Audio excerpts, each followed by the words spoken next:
purposeful line. There's been we have a problem in our Washington State Senate.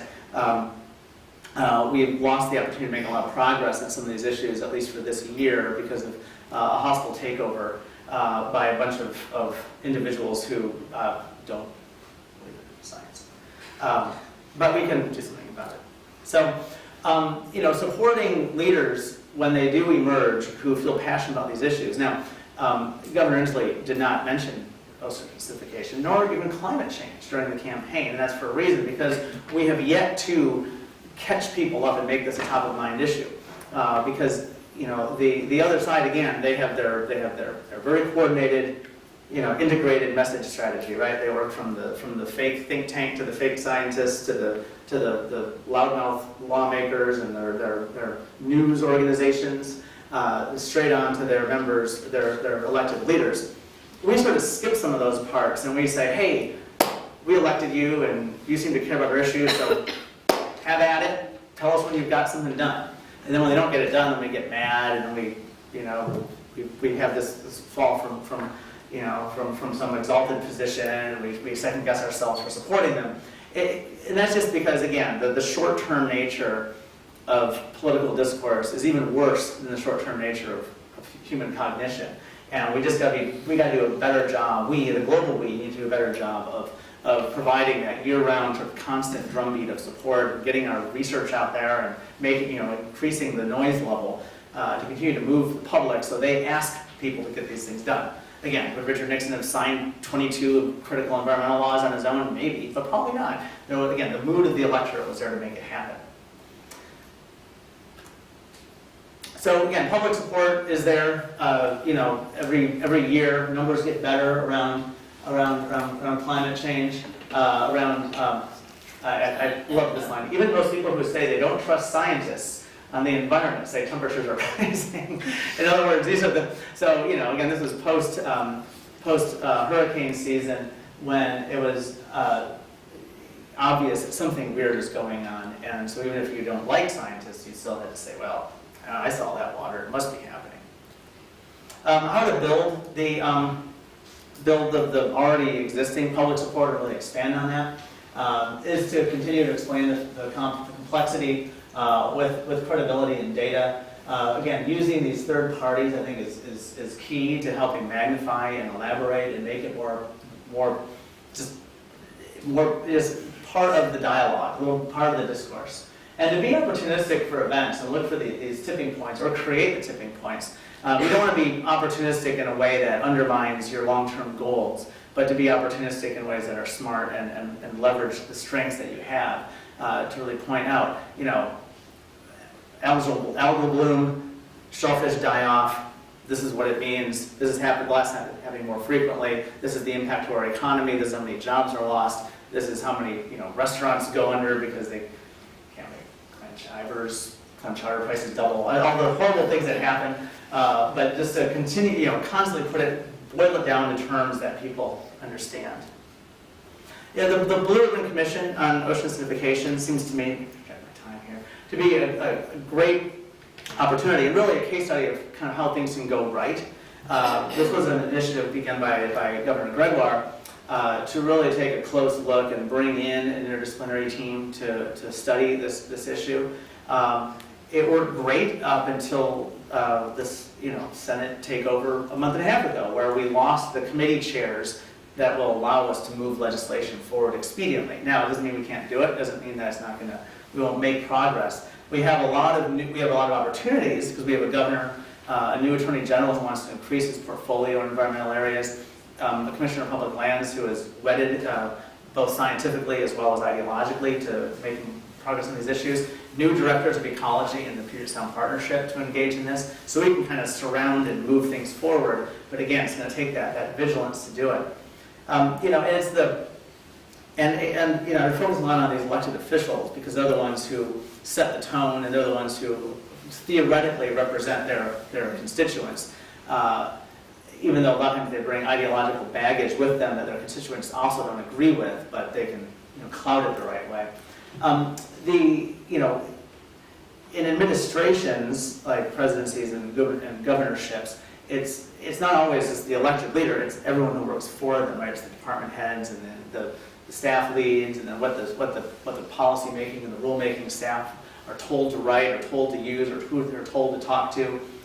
Getting in their Rolodexes and becoming resources for these nameless, faceless people who are working hard every day, trying to do the right thing or trying to do the wrong thing. But you know, getting to know them and creating these pathways of connectivity is so critical to bypass all the third-party mumbo-jumbo and all the propaganda and all the lobbyists and all the sort of nonsense noise, and to really actually get in there and help do this hard work. But these are areas that are so critical, again, sort of, you know, just keeping these things high on the consciousness of both leaders and potentially the public. There's some work done on acidification. So here's the first thing when you do acidification is all kinds of like incredibly long and detailed scientific articles. And then there's this, like, you do images, and the first graphic that comes up is really this, like, this horrible snail that's green and healthy down here, and then like literally shellless at this end. You know I found this really captivating. And if I were a legislator, or let alone a legislative aide or some policy staff person, I would have absolutely no idea what to do with that, let alone a member of the public. So what I think this is trying to say is this, and you know, and I think the difference between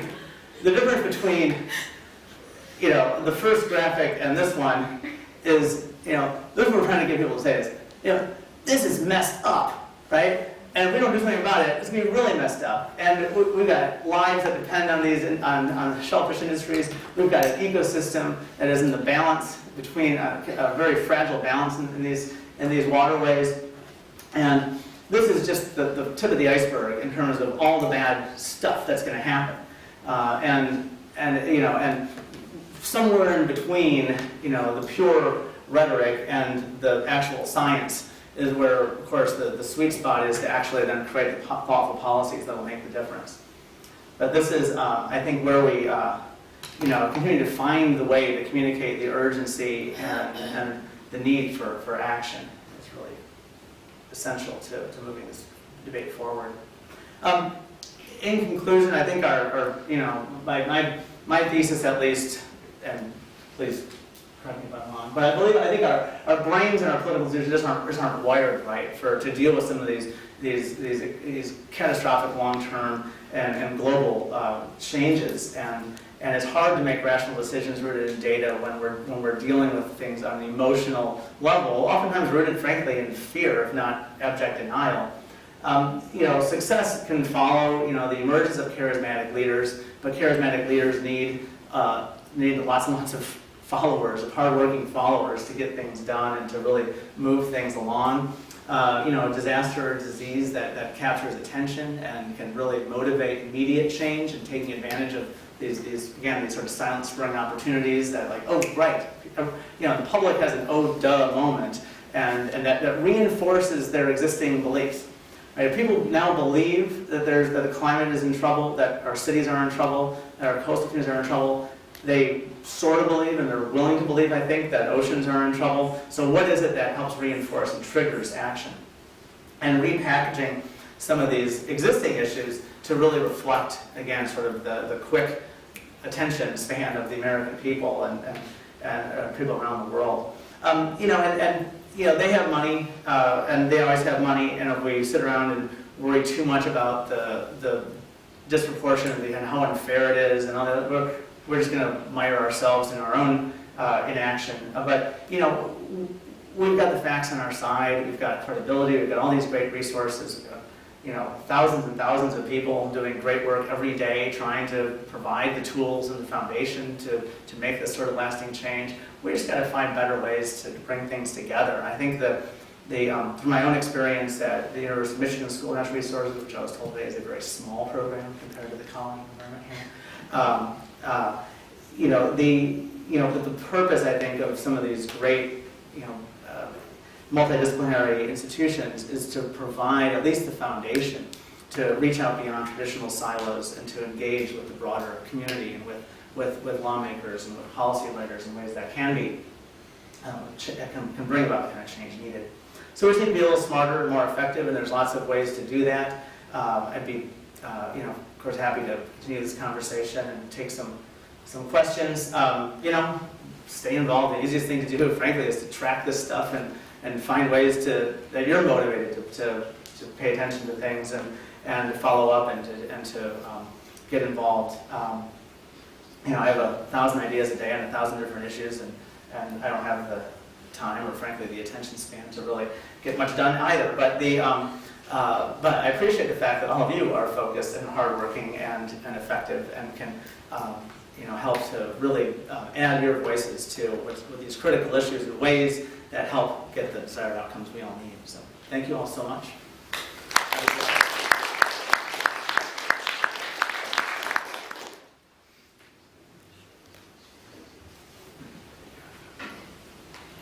Yeah.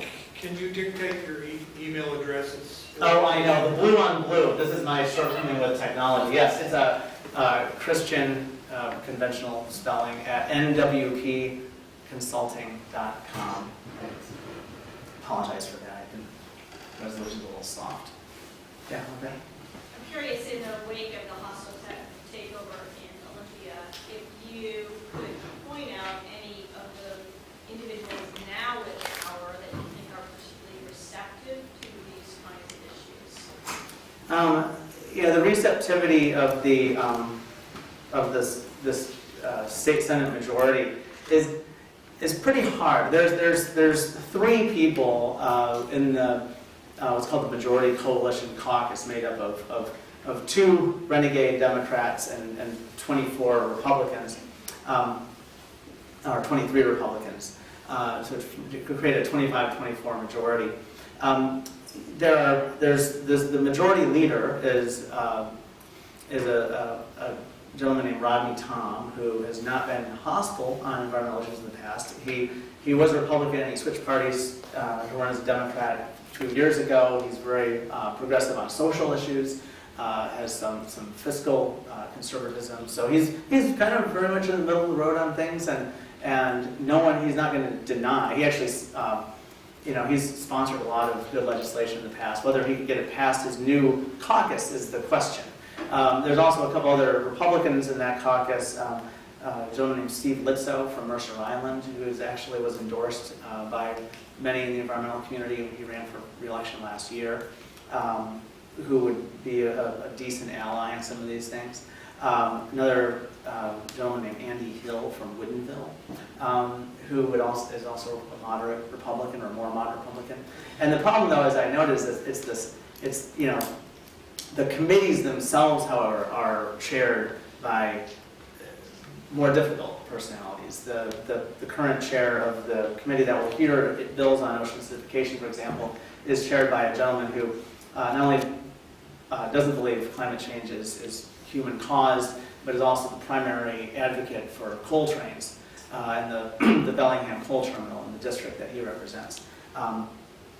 So it's even if you can get individuals within a caucus to support something, getting those chairs and those to support is problematic, and that's what I mean about who chair of these committees matters almost as much as who the governor is or who is pushing. So it's who's sponsoring legislation. So it really they get these structural problems. Yeah. I think you've done a really good job of capturing the kind of big politics of the situation. But a modest dissent maybe would be that the solution isn't necessarily political. I mean, there are other ways to deal with problem solving. And I think we have lots of cases where we've seen over and over again at the local level, at the community level, people can in fact identify self-interest that's long-term. They can see, we call them collective action arenas. They can work their way towards solutions that work. And so there is, just to provide a little sense of hope here, I think there is another path, which is, you work at one problem at a time. The institutions that evolve to deal with these problems can work from the bottom toward the top and meet the politics somewhere further along the road. And I think there's a fair amount of evidence that that's happening in some cases. But I still largely agree with you, and in fact, I would argue that you kind of have my argument implicit in yours, because the role of the scientist is really interesting. You know, in some ways, the guy you're talking about is appearing in Olympia, or going to Capitol Hill and testifying, or writing a book, you know, or getting into the public fight, the way many prominent scientists have. But there's this other kind of person that shows up at the public meeting, you know, joins the committee and offers to be a science translator. I think a lot of young people today are interested in playing that kind of role. So I guess I see this other path perhaps as providing a little bit of hope, even though I basically agree with you that, you know, we can't just keep waiting another 4 years for the right guys to get in power. Right. Yeah, and I think it is implicit in what I was saying, that you know, because there's no one more nervous than a politician in an election year, and they're looking over their shoulder and they want to know, or at least the smart ones want to know, what are my constituents thinking? And that's where bottom-up strategy has to work. And because if we don't have ambassadors going out and meeting with community organizations, or going into classrooms and giving talks and you know, providing materials. I mean, the quickest way to a parent's heart is their kid's backpack. You know, if you're in and you hand out a flyer on ocean acidification and talk about it, and they go home and they're pull it out of their backpack, and the parent looks at it, and you know, and next thing you know, maybe they want to know what's going on in school today. And there's all sorts of ways to build that base of support, and to change that dialogue in ways that don't rely on driving down to Olympia and dealing with a bunch of really kind of bad people sometimes. You know, there's much friendlier, supportive, homegrown ways to start to make that change. And part of what we were talking about in Kitsap County with that little pilot project was really just that. You know, are there ways outside of, you know, we tried a couple of experiments where we had, you know, days of action. We sent out those postcards to people, and we called them all and said, hey, come down and join a cleanup. And we had the local cooperative extension did a 2-hour seminar on making your own rainwater garden and you know, to catch stormwater runoff, and tried all kinds of little things. And there were people who came, and it was fairly well attended, and like and just again to sort of start those dialogues and see, well, what are people willing to do? You know, they weren't willing to give a lot of money. And people always, you know, they want to clean stuff up, they want to do this, want to do that, they don't want their taxes raised, they don't want to spend a lot to do it. But they're willing to, but they want other people to do that for them, and they're willing to do things on their own that do, you know, create these communities of interest and start to change that discussion. Yeah. So, I think a common way for scientists to engage is to respond to a call for public comment in response to, let's say, something published in the Federal Register. Mm-hmm. And many scientists I know write very careful and thoughtful responses that are full of facts and very credible. And I wonder if you have an opinion of the effectiveness of those sorts of comments in general. You know, the equivalent of that, sort of in a slightly boiled down version, is everyone always, it's really that very first thing I put up there from the column in Scientific American about how important science is to public policy making. Awesome. Right? It's kind of the writing the opinion piece for the Seattle Times about, you know, your piece of legislation, which all legislators and politicians want to do. The number of op-eds I've written for people over the years that have shown up in the Seattle Times and resulted in nothing being done is, well, at least they're paying me for it. I think the comments and those sorts of things are important because they become part of the dialogue, right? Submitting testimony on a bill, participating in these, it becomes part of the record. And those things come up, and I'm not, I think you have a lawyer coming soon, as we have a good question for the legal expert in a couple of weeks, would be, you know, what role those play in future lawsuits, you know, around issues of congressional intent and around issues of what the, you know, what was expected by experts who participated in that process. So I'd say it has more value than the op-ed. It certainly has more value than some of the other, you know, self-gratifying, you know, writings that happen. I think the key, though, to making them more, you know, anyone who's ever read a Supreme Court opinion, which, you know, who reads Supreme Court opinions, But there are justices, not so much at the federal level, but at the state level, there are folks that I work with on the Supreme Court who try and write their opinions so that regular people can read them, so the layperson can understand. Because, because we elect our judges in this state, for better or for worse, they are much closer to us than appointed judges in other states, or of course at the federal level. And so the idea that you'd have judicial experts, which equivalent to being a scientist, writing at a level that any person could pick it up and read it and understand what they're trying to say, I think is also important. And so maybe there's some happy medium there, but it'd be a good question, I think, for a lawyer as well, just to see what the impact is of that. Yeah. Just within the Olympia-based political arena, are there opportunities outside of a crisis? You mentioned something about the public having a sort of dull moment. As a strategy, that's you sort of have to hope that you've got the right bag packed when the crisis happens. And it sort of makes me feel bad to think, oh well, if only we had a big crisis, then we could get somewhere.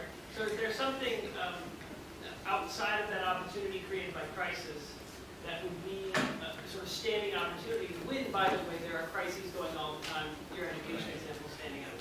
Yeah, I think